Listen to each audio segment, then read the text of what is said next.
શિવ પ્રકટ થયા ત્યારે બ્રહ્માજીએ તેમને ઓળખવાથી ઇનકાર કરી દીધો। તે જ કારણથી ભગવાન શિવ તેમનાથી રિસાઈ ગયા અને તેમના રિસાઈ જવાના કારણે ભગવાન વિષ્ણુએ બ્રહ્માજીને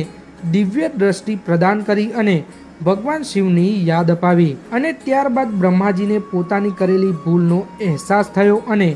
તેમને ભગવાન શિવની માફી માગી અને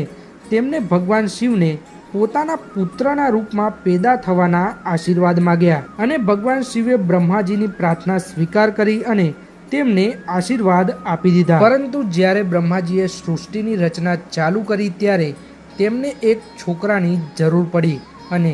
ત્યારે તેમને ભગવાન શિવનું વરદાન ધ્યાનમાં આવ્યું, જેના માટે ભગવાન બ્રહ્માજીએ તપસ્યા કરી અને ભગવાન શિવ બાળકના રૂપમાં બ્રહ્માજીના ખોળામાં પ્રકટ થયા। તમને જણાવી દઉં કે આ ભગવાન શિવનું